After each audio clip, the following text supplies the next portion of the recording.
तो नमस्कार, स्वागत है दोस्तों नए वीडियो में नए प्रश्नों के साथ एक बार फिर से एकदम सिलेक्टेड क्वेश्चन जो कि आपको दिलाएंगे सफलता। अगर आपने अभी तक चैनल को नहीं किया है सब्सक्राइब तो जल्दी से बिल्कुल फ्री में चैनल को कर ले सब्सक्राइब, साथ ही वीडियो को लाइक और ज़्यादा से ज़्यादा इसको कर दे शेयर।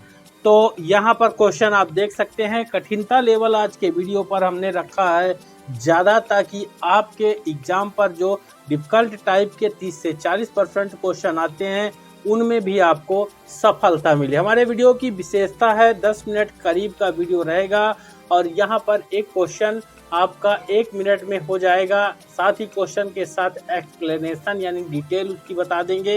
एक क्वेश्चन में बहुत सारे क्वेश्चन आपकी क्लियर हो जाएंगे उस टॉपिक से संबंधित। तो चाहे आप शिक्षक की भर्ती की तैयारी कर रहे हैं वर्ग 2 वर्ग 1 या फिर अन्य एग्जाम देने वाले हैं जिसमें साइंस पोर्शन के क्वेश्चन आ रहे हैं, तो यहाँ पर आपके लिए वीडियो देखना बहुत ही ज़्यादा इम्पोर्टेंट है। शुरुआत करते हैं वीडियो में। पहला क्वेश्चन आप देख सकते हैं, क्वेश्चन के बारे में आप जानते हैं लेकिन उत्तर के बारे में आप नहीं जानते हैं। लेकिन इसी तरह के सेलेक्टेड एक एक क्वेश्चन जो कि पहले एग्जाम में आए हुए हैं वह आपको देखने को यहाँ पर मिल जाएंगे। पहला क्वेश्चन यहाँ पर देखिए कि सुरक्षा की दृष्टि से खाना पकाने वाले एलपीजी लिक्विड पेट्रोलियम जो गैस होती है, जो सिलेंडर होता है घर में जिससे खाना बनाया जाता है, उस गैस सिलेंडर में क्या भरकर गैस को गंधयुक्त बनाया जाता है ताकि रिसाव का पता चल सके। दोस्तों, जैसा कि क्वेश्चन आपके पूरे समझ में आ गया होगा, लेकिन उत्तर जब देखेंगे तो आप यहाँ पर बहुत ज़्यादा डाउट हो जाएंगे, क्योंकि आपको पता है कि गंध तो आती है जब गैस रिसाव होता है, एक्स्ट्रा गैस निकलती है तो उसकी अलग ही गंध होती है, वह गंध मिलाई जाती है। तो क्या मिलाया जाता है कि वह गंध आए? तो यहाँ पर पहला है ग्लाइकाल, दूसरा ग्लिसरॉल, तीसरा मरकैप्टोन और चौथा है एल्कोहल। तो यहाँ पर अब कौन सा होगा, आप डाउट हो गए तो चलिए इसका बता देते हैं। सी वाला इज राइट आंसर होगा। मरकैप्टेन नाम का यहाँ पर मिलाया जाता है, तो इसके बारे में हम डिटेल आपको यहाँ पर प्रोवाइड करा देते हैं। देखिए, एलपीजी प्रोपेन, ब्यूटेन तथा आइसोब्यूटेन आदि हाइड्रोकार्बन यानी 3 जो मुख्य होते हैं, प्रोपेन, ब्यूटेन और आइसोब्यूटेन आदि हाइड्रोकार्बन का मिश्रण होता है एवं घरों में रसोई गैस के रूप में प्रयुक्त होता है। इसमें अत्यंत उच्च दाब पर प्रोपेन, ब्यूटेन एवं आइसोब्यूटेन जैसी द्रवित जो गैसें होती हैं, इन्हीं द्रवित हाइड्रोकार्बनों के मिश्रण को द्रवित पेट्रोलियम गैस भी कहते हैं, जिसको अंग्रेजी में एलपीजी यानी लिक्विड पेट्रोलियम गैस कहते हैं। यह प्राकृतिक गैस तथा पेट्रोलियम के प्रभावी आसवन से प्राप्त होता है। एलपीजी के रिसाव की पहचान के लिए उसमें कुछ दुर्गंधयुक्त पदार्थ जैसे इथाइल, मरकैप्टेन आदि मिला दिया जाता है। तो इसका राइट आंसर हो गया यहाँ पर मरकैप्टेन, यानी अगर इससे भी डीपली पूछा जाएगा तो इथाइल मरकैप्टेन यहाँ पर राइट आंसर होगा। चलिए दूसरा क्वेश्चन देखिए। अगला क्वेश्चन है यहाँ पर देखिए, क्वेश्चन है कि विकृतीकृत स्प्रिट यानी अम्ल या एसिड बोलेंगे, तो विकृतीकृत स्प्रिट मुख्यतः किस काम आती है? अच्छे ईंधन के रूप में, औषधि के रूप में, बर्निश बनाने के रूप में और तेल बनाने के लिए कच्चे माल के रूप में। तो विकृतीकृत स्प्रिट मुख्यतः किस काम में उपयोग में आती है? तो यहाँ पर चलिए उत्तर इसको बताते हैं। सही उत्तर सी वाला हो जाएगा, बर्निश बनाने में। अब बर्निश के बारे में डिटेल आपको बता देते हैं। तो देखिए, बर्निश यानी अंग्रेजी में बर्निश है, एक पदार्थ है जो लकड़ी तथा अन्य कुछ पदार्थों के ऊपर लगाई जाती है जिससे उनकी सुरक्षा हो और वे सुंदर भी दिखे, यानी फिनिशिंग, चिकनाई बढ़ जाती है। बर्निश 2 प्रकार के होते हैं। यहाँ पर देखिए बर्निश 2 प्रकार का है। पहला N1 प्रकार स्प्रिट बर्निश इसको बोलते हैं, दूसरा N2 इसको तेल रेजिन बर्निश बोलते हैं। और N स्प्रिट बर्निश में कोई रेजिन किस्म का पदार्थ किसी वाष्पशील विलायक में घुला रहता है, यानी वाष्पशील विलायक यहाँ पर लेते हैं कि जो वो विलायक है वह वाष्पित हो जाए और जो वर्निश हमारी है वह वहाँ पर लगी रहे। तो ये आप समझ गए होंगे। चलिए अगला क्वेश्चन देखिए। क्वेश्चन है यहाँ पर कि किस कार्बनिक यौगिक को सबसे पहले प्रयोगशाला में तैयार किया गया था। लेटेस्ट उच्च माध्यमिक शिक्षक के रसायन विज्ञान के पेपर में और बायोलॉजी वगैरह फिजिक्स वगैरह के पेपर में पूछा गया क्वेश्चन, और वर्ग 2 के एग्जाम में इसके पहले आया हुआ है, आगे भी आएगा। और साथ ही यहाँ पर बहुत ही ज़्यादा इम्पोर्टेंट है, बहुत ज़्यादा आने वाला क्वेश्चन है कि किस कार्बनिक यौगिक को सबसे पहले प्रयोगशाला में तैयार किया गया था। मेथेन को, एथिलीन को, एथेन को, यूरिया को। तो दोस्तों यहाँ पर आपको क्लियर कर दें, कार्बनिक यौगिक वह होगा जिसमें कार्बन यानी सी होता है।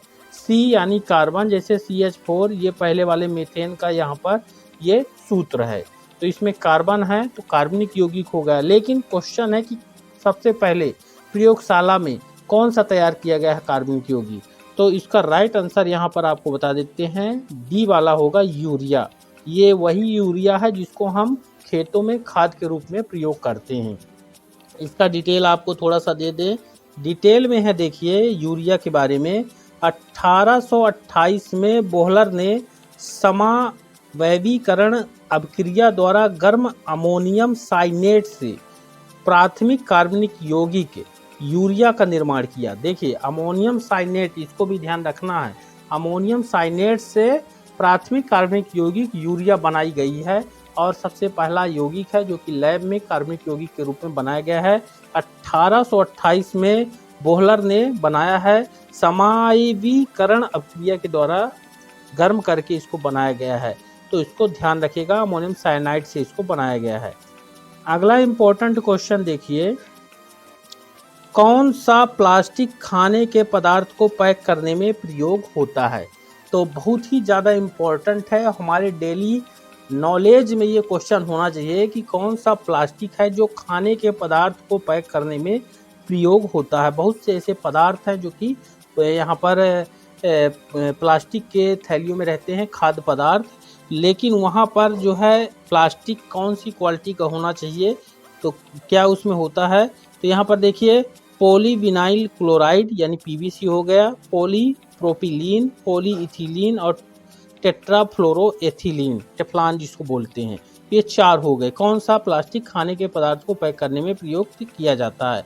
तो यहाँ पर आपको बता देते हैं, राइट आंसर सी वाला है, पॉलीएथिलीन यहाँ पर ये रहेगा। इसका डिटेल आपको बता देते हैं, पॉलीएथिलीन का खाने वाली पदार्थों को पैक करने में उपयोग होता है, एक प्लास्टिक है यह। देखिए पॉलीएथिलीन या पॉलीथीन, अब आपके समझ में आ गया होगा कि क्वेश्चन को किस तरह घुमा के दिया जाता है। पॉलीएथिलीन और पॉलीथीन एक ही चीज़ है यहाँ पर देखिए, या फिर इसको PE भी कहते हैं।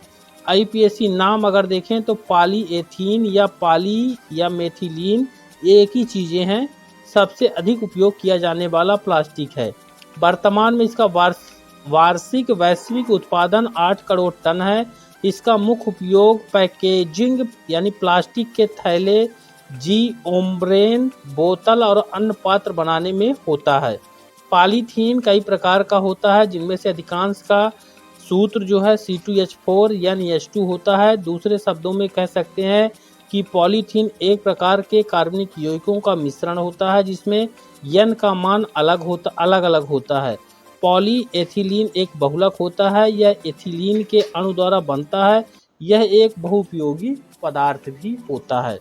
तो पॉलीएथिलीन या पॉलीथीन ध्यान रखिएगा, या मेथिलीन ध्यान रखिएगा, इनका उपयोग होता है। सभी प्लास्टिक हैं, खाद्य पदार्थों को पैकिंग में उपयोग में आते हैं।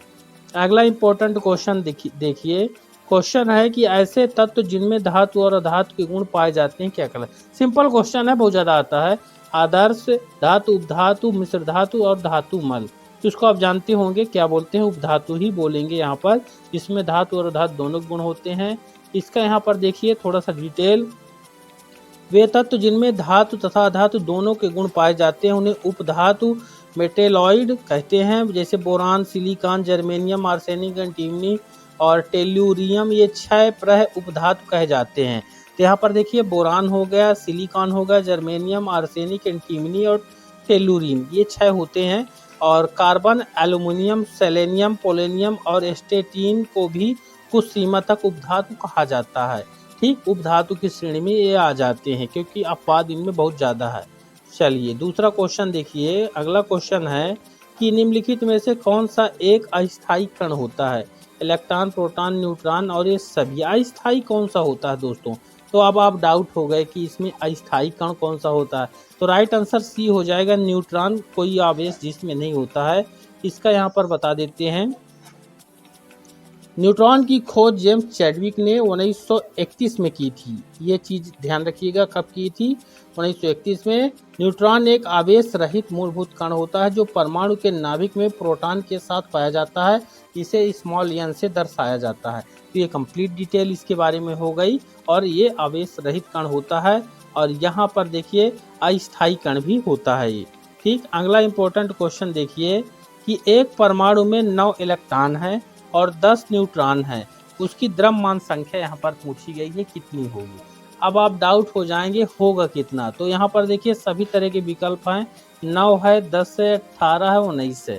यहाँ पर अगर यहाँ पर देखिए इलेक्ट्रॉन और प्रोटॉन, इलेक्ट्रॉन और न्यूट्रॉन को जोड़ेगा तो यहाँ पर द्रव्यमान संख्या तो हो जाएगा कितना? 19। तो 19। लेकिन यहाँ पर आपको चीज़ों को ध्यान रखना है कि गलती नहीं होनी चाहिए। तो इसका राइट आंसर 19 हो जाएगा। दोनों को टोटल हो जाता है द्रव्यमान संख्या, यानी इलेक्ट्रॉन और न्यूट्रॉन का जोड़ जो है द्रव्यमान संख्या कहलाता है। देखिए यहाँ पर एक परमाणु में 9 इलेक्ट्रॉन तथा 10 न्यूट्रॉन है, उसकी द्रव्यमान संख्या कितनी हो जाएगी?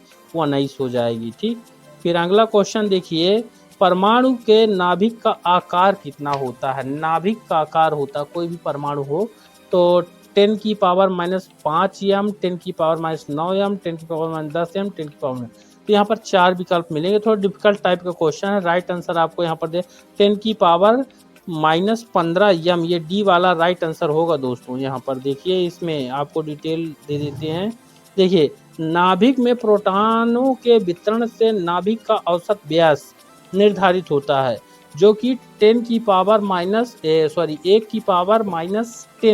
से 10 की पावर -15 मीटर सीमा में होता है। नाभिक का व्यास परमाणु के व्यास यानी 10 की पावर -10 मीटर की अपेक्षा बहुत कम होता है।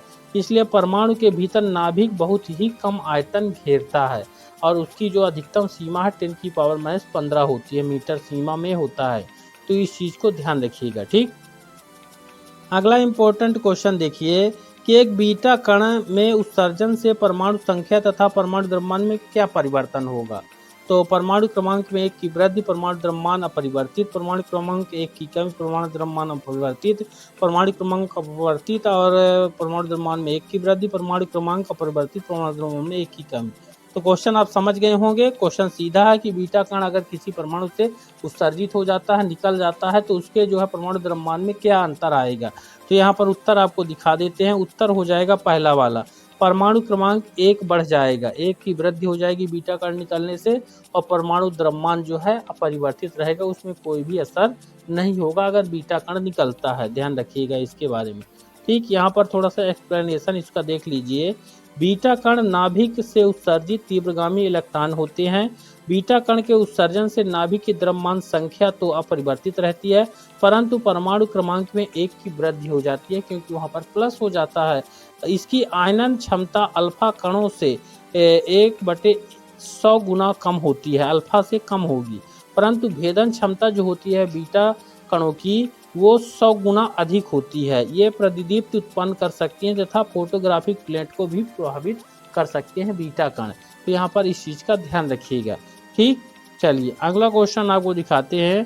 क्वेश्चन है कि आयनिक बंधन बनता है, कब बनता है? यहाँ पर देखिए आयनिक बंधन कब बनता है। आयनिक बंधन बनता है यहाँ पर एक धातु का संयोग अधातु तत्व से होता है, तब आयनिक बंधन बनता है। धातु और धातु मिलकर आयनिक बंध बनाते हैं। तो यहाँ पर देखिए किस तरह से इसका एग्जाम्पल आपको बता दें। एग्जाम्पल के लिए मान लीजिए सोडियम है, ये धातु हो जाती है।